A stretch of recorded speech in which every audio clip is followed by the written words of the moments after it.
Hey guys, it's Eric here and this is the Itel S16 Pro unboxing and review. It comes in this very bright red package. I think every unit sold here will have our Nigerian superstars photo on it. Let's take it out of the sleeve and see what we have in the box.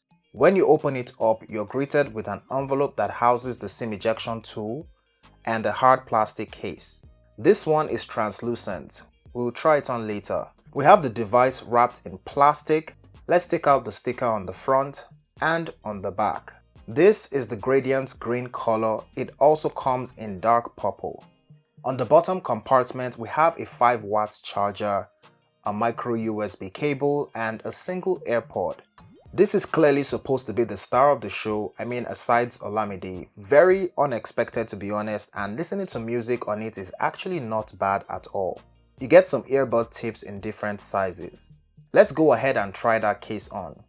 Tight fit, open at the bottom and has a matte feel to it. It comes with a screen protector already applied. You can take it out and replace with a glass one instead. The S16 Pro only supports 2G and 3G. There's a 4G variant available in some regions, but I'm not sure if that's coming here. On the front, you have a 6.6-inch HD Plus TFT display with 20:9 aspect ratio. On the top left corner, we have a punch hole that houses an 8-megapixel selfie shooter. On the back, you have an 8-megapixel triple camera setup with flash. You also have a fingerprint sensor and some Itel branding. On the left, you have a 3-in-1 tray that houses 2 nano SIMs and an SD card. On the right, you have a volume rocker and power button. On the top, you have nothing. On the bottom, you have a speaker, a micro USB port, a microphone, and a 3.5mm headphone jack. The Itel S16 Pro sports the stereotypical 2020 design with its wider camera layout but without the black color. The camera bump is tiny, the back and frame are made from plastic and is painted evenly to look like a unibody design. The gradient color has this party light effect with visible patterns, but it's not textured. Clearly this bright color is meant for young people. It's neither heavy nor light. On the front we get thick looking bezels and chin, but the dot notch makes it hard to tell it apart from some more expensive phones. I think one of the first things to do is turn off that smart brightness adjustment, aka adaptive brightness, because it doesn't always give you the brightest viewing experience under direct sunlight. Viewing angles, however, are below average. It is a 720p display and YouTube videos will be capped at 720p.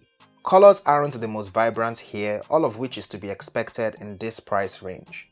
We get 32 gigs of storage and 2 gigs of RAM. You get 25 gigs of available storage. We are running on Android 10 Go edition. This is supposed to be a light version of Android that runs fairly well without so much RAM, but I'm not sure why Itel has lots of bloatware here, which kind of defeats the whole purpose. 90% of them can be deleted and I suggest you do that because you're going to need all the memory you can get. The quick settings seems to be missing the screen record feature, but I discovered that you can get around that by pressing and holding the power button and the volume up key. Using the volume down key with power button takes a regular screenshot. Also, on the initial setup, you get some security questions that I haven't seen before. Be sure to remember your answers just in case. The S16 Pro uses the Spreadtrum Unisoc SC7731E CPU clocked at 1.3 GHz and is the same one on the Nokia C1 that I reviewed. In terms of performance, I think this is one of those phones that can only do a handful of tasks without lag or hiccup, so it's not the super powerful multitasking gaming beast. Actually, you cannot do anything that is graphics intensive with ease, and no split screen feature either. We'll talk about gaming in a bit. It handles things like web browsing, calls, texts, WhatsApp, and the light version of Facebook really well, but the rest of them like Instagram, Twitter, and even taking photos in quick succession require a lot of patience. The fingerprint sensor speed is quite fair for the price and it is accurate most of the time. The face unlock is slightly slower but works even in pitch darkness. Also, it does not unlock with your side view, so security wise it's actually better than most. Here's how the speaker compares side by side the Techno Povas.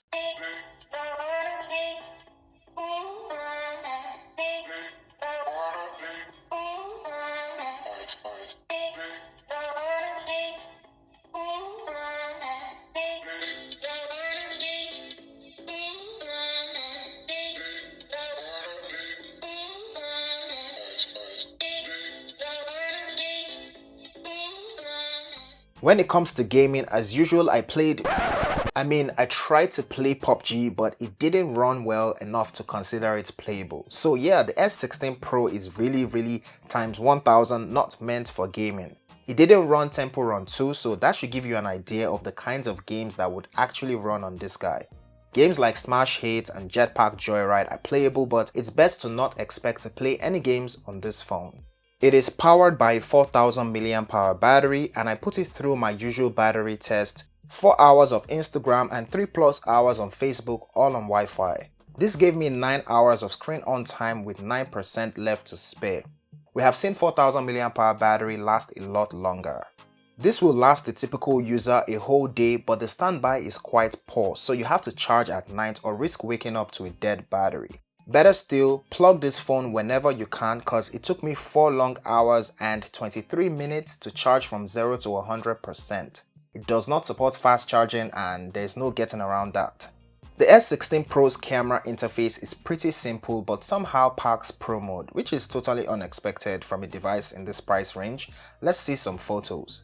Using the selfie camera outdoors, the results are actually quite good for an entry-level device. It does lack details when you crop in and it has this greenish tint to it, but this was a single take and the exposure is well balanced.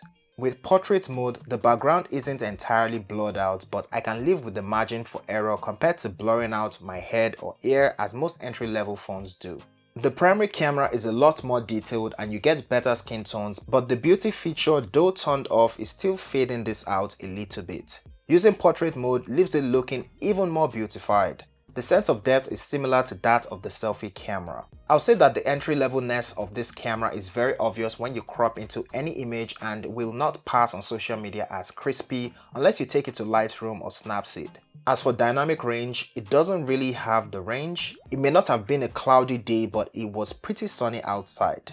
Macro lens is pretty good and I checked, it is a real dedicated lens. This is the result of a panoramic shot, but I didn't go full 360.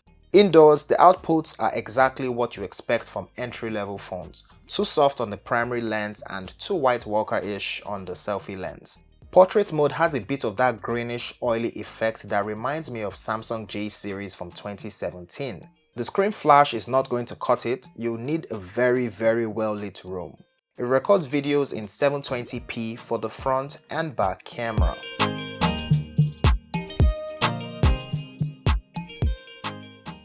So this is the front-facing camera of the Itel S16 Pro and here's what the audio sounds like. The Itel S16 Pro is not the floor-priced 1GB RAM entry-level phone that the vanilla S16 is. It has double the storage and RAM, plus the design is nicer to look at, but don't let that fool you into thinking that it is anywhere near a mid-range phone. As in, no they make mouth. For starters, this is not the upgrade for someone who is already using a working low-end phone. It is more or less a teenager's first ever smartphone, or an elderly person's phone for calls, text and WhatsApp, or someone who isn't all that social media savvy and spends most of their data on the web browser. The one thing Itel offers that is actually unique and makes it worth considering is the fact that replacement parts are readily available, which means that you can use it for years or hand it down as the case may be, even if you're clumsy. You can also check out some slightly more expensive phones on my channel. The Itel S16 Pro is priced at 41,500 Naira, which converts to $90 and is currently available on Jumia. I'll be leaving my affiliate link in the description box. If you enjoyed this video, please give it a thumbs up and share it. Also follow me on Twitter and Instagram to see what I'm up to. Do subscribe for more videos like this as it will mean a lot to me, and I'll see you in the next one. Peace.